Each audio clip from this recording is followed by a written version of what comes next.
對你嚟講，唔係因為你有條件所以上帝幫助你，唔係因為你有能力所以上帝揀選你，唔係因為你有資格所以上帝站在你嗰邊。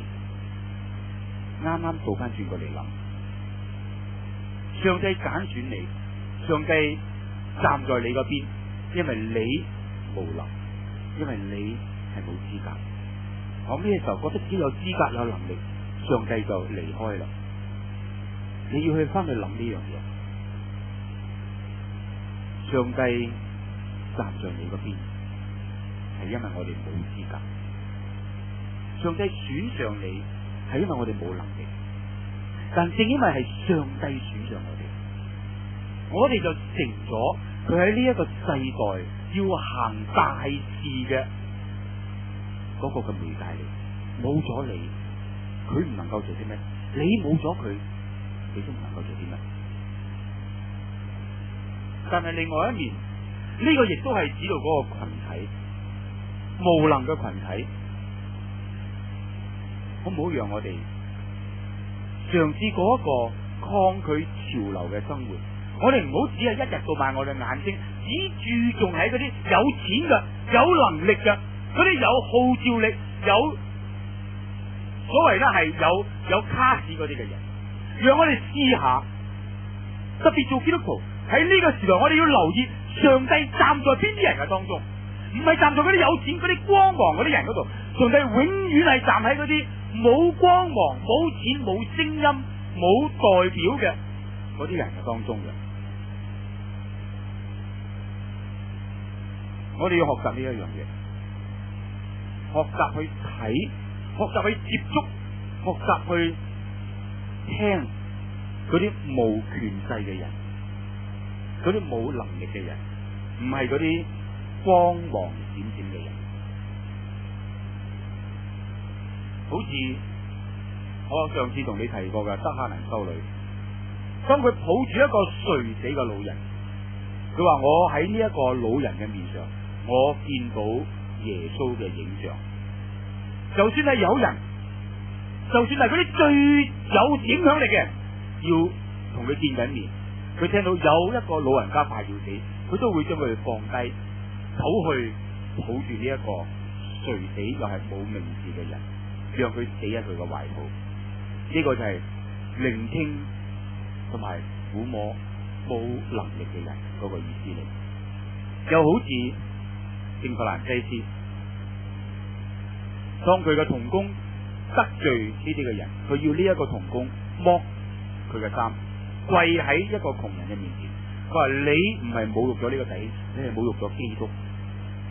讓我哋嘗試喺呢啲軟弱嘅人嗰度睇到耶穌基督，因為呢個正係耶穌基督所講嘅。佢話我飢餓嘅時候你唔俾我食，我冇衫着嘅時候你唔俾衣我穿，我有病我喺監裏邊你冇嚟探我。嗰啲門徒話：佢話主啊，我哋幾少會咁樣做過啊？佢話你冇做喺我最小嘅小子身上邊，就係冇做喺我身上邊。離開我去吧，你們這些惡人。嘗試在你周圍嘅當中，嗰啲冇聲音嘅，嗰啲貧窮嘅，嗰啲愚拙嘅，嗰啲受欺壓嘅人，你要睇到耶穌基督喺佢哋當中。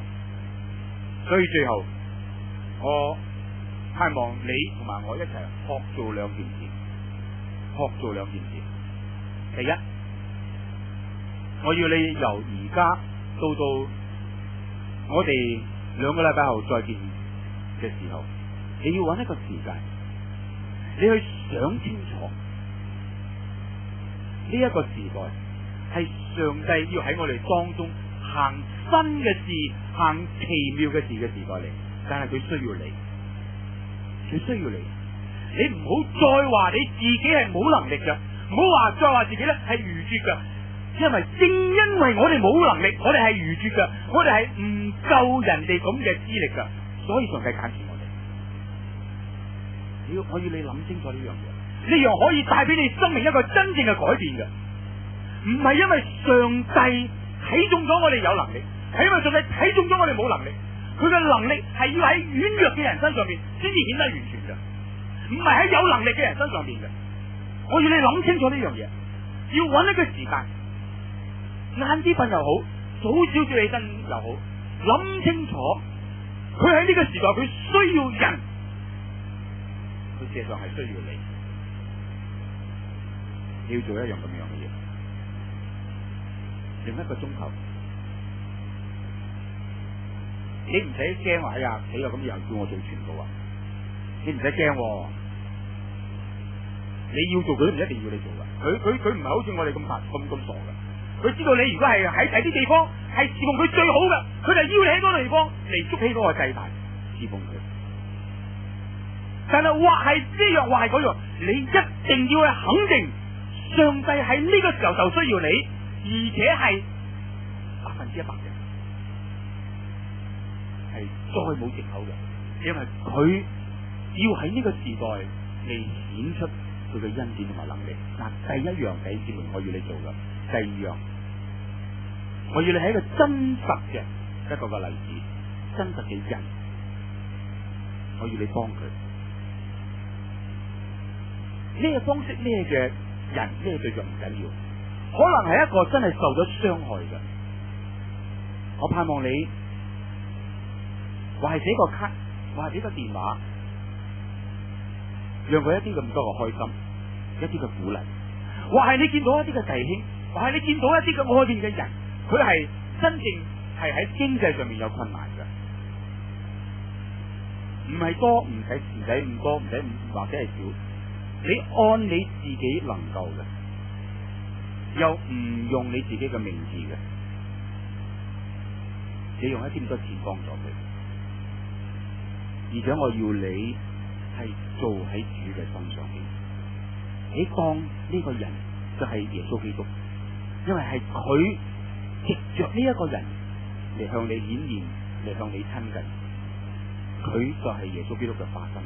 你要做喺佢嘅身上邊，好似做喺耶穌基督身上邊咁樣，兩樣啊。第一，重新再思想你自己嘅身份，你自己嗰個蒙召嘅身份。第二，做在那小子嘅身上邊，好似你做喺耶穌基督嘅身上邊。讓我哋低頭，我哋禱告。